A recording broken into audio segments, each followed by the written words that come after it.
કચ્છથી સમાચાર ગાંધીધામ આદિપુર સંકુલમાં ભેદી ધડાકા થયા છે। ભેદી ધડાકાથી લોકોમાં ભયનો માહોલ છે। ગાંધીધામ આદિપુર વિસ્તારમાં અચાનક ભેદી ધડાકાનું ચોક્કસ કારણ હજુ સુધી જાણી શકાયું નથી, પરંતુ લોકોમાં હલચલ જોવા મળી રહી છે। હાલમાં જે સીસીટીવી આવ્યા છે તેમાં પણ લોકોમાં આ દ્રશ્યો આપ જો સીસીટીવીમાં જે છે તે આખા લોકો જે છે તે દોડીને બહાર જતા જોવા મળી રહ્યા છે। ધ્રુજારીના દ્રશ્યો પણ આ સીસીટીવીની અંદર કેદ થયા છે। એ ભેદી ધડાકા થયા છે, જે ભેદી ધડાકાને લઈને ડરનો માહોલ છે તે પણ આ સીસીટીવીમાં જોવા મળી રહ્યું છે। કયા કારણોસર ક્યાં ધડાકા થયા તે વિશે કોઈ જાણકારી નથી મળી, પરંતુ કચ્છની ધરતીમાં ફરી એક વખત હલચલ જોવા મળી છે। સીસીટીવીની અંદર જોશો તો આપ ધ્રુજારીના દ્રશ્યો જે સીસીટીવીમાં કેદ થઈ ગયા છે। ધડાકો દૂર સુધી મહેસૂસ થયો હોવાની પણ જાણકારી મળી રહી છે।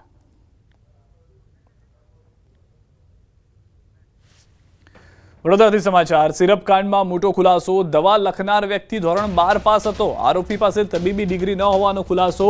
ડિગ્રી વગર સારવાર કરતો હોવાનો ઘટસ્ફોટ। ક્લિનિક પરથી દવાનો જથ્થો કરાયો હતો જપ્ત। તબીબ દ્વારા અપાયેલી સિરપને તપાસ માટે મોકલાય। વર્ષ 2017માં નકલી તબીબનો નોંધાયો હતો ગુનો।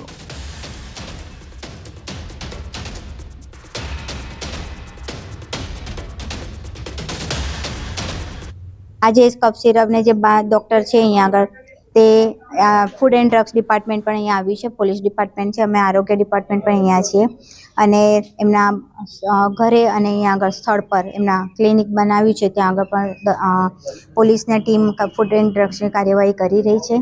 ત્યાંથી પણ બધી એલોપેથિક દવાઓનો જથ્થો ને બધું મળ્યું છે અને એની આગળની કાર્યવાહી ચાલુ છે। તે ઉપરાંત જે કફ સિરપ આપવામાં આવ્યું તે કફ સિરપ પણ ફૂડ એન્ડ ડ્રગ ડિપાર્ટમેન્ટમાં સેમ્પલ તરીકે લેવામાં આવ્યું છે અને સેમ્પલની આગળ તપાસ થશે। એમની જોડે હાલ કોઈ ડિગ્રી જણાવેલ નથી અને ધોરણ 12 સુધી ભણેલાનું પ્રાથમિક દ્રષ્ટિએ જણાઈ આવેલ છે।